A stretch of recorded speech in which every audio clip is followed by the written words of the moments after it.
do is the first rebuttal. Thank you. So the first rebuttal from the affirming team is Lorraine. So Milgram's study aim was to see if people would obey to authority, even if it meant harming people. Hold on a minute.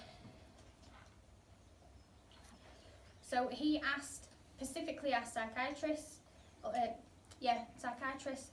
colleagues, a prediction of what the figure would be. They all said it was low, so they gave a low prediction. In actual fact, it was a high figure in the actual experiment.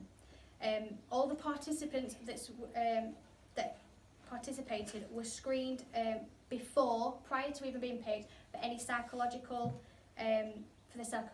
well-being. There were no code of ethics in place, so they didn't break any, because there were no codes to break written down. It came after this study. There was other studies that was replicated that did break the code of the ethics. Obviously they did them after this code, and they broke them, but nothing was said about it. Still mentioned now. And then experiments, other people replicated experiments, and they were shown to have similar results to what Milgram did, and it was wasn't in a lab, what word am I looking for? Wasn't in a lab environment. So it supported Milgram's aim, because these results were very similar in just different environments. And there was, unfortunately, higher in Germany but lower in Australia from the results. So it clearly showed that Milgram's experiment and his results weren't just in lab. They can be generalised to everybody.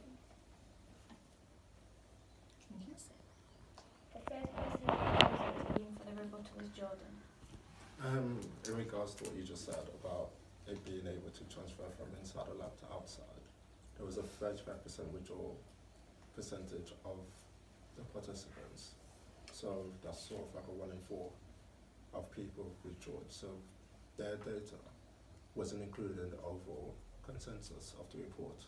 And also regarding the ethics, there was Milgram's study which led to the code of ethics in psychology and laboratory testing to be created.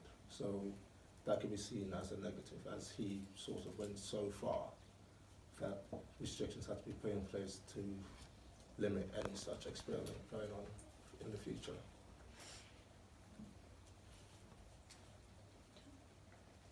The second rebuttal in the affirming team is Naomi. Okay.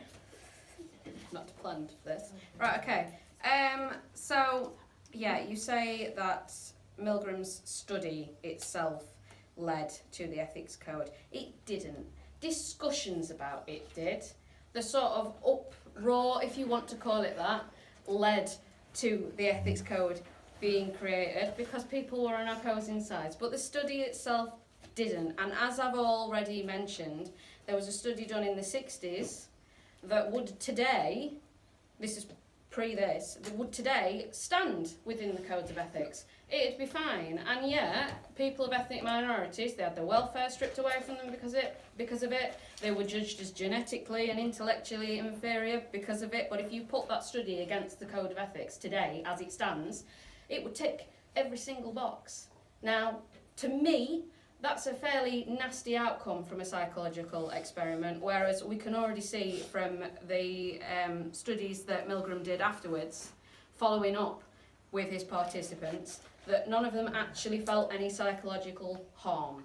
Nothing really happened to them afterwards. They were glad they'd taken part. Now, if you get the ethnic minorities that had taken part in the 1960s studies and said, do you feel like harm happened after you took in those, you can guarantee they would turn around and say yes, because they had things stripped away from them. People started making racist remarks to them. So the code of ethics doesn't really weigh up in this situation at all, in the slightest. Doesn't matter. Somebody also mentioned stress earlier. Yeah, participants were screened for their mental well-being, but how can you really test for stress if you've already gone down the avenues where they say, not many people are going to comply with this. Most people will withdraw. If you're going on other people's psychological expertise that that's exactly what's going to happen, how can you then test for the opposite? You can't. You didn't know it was coming, so that's not valid either, in my opinion. Back at you. The second person for the rebuttal in the opposing team is Carrie. You said that the participants could get up and leave when they wanted, but with having like 4 prods and with the M1 being you have no choice, you must go on, like how many of them will have felt confused and like felt like they had to, like, and I don't think it showed how someone's going to obey. I think it shows how easy someone can crack under pressure, because that's what were happening. They were being pressured into doing it, so I don't think they were really. That was the point he was trying to recreate. That No, was but not it the was point. bullying, I think. That was not the point of the study. It was obedience, right? That was If not you the go, point. oh, I don't want to do it, of course you can. I told you. No, If you're making Jordan, her first, I think it shows Tell it to Kate to say. how like strong-willed a person is, not how easy they'll obey.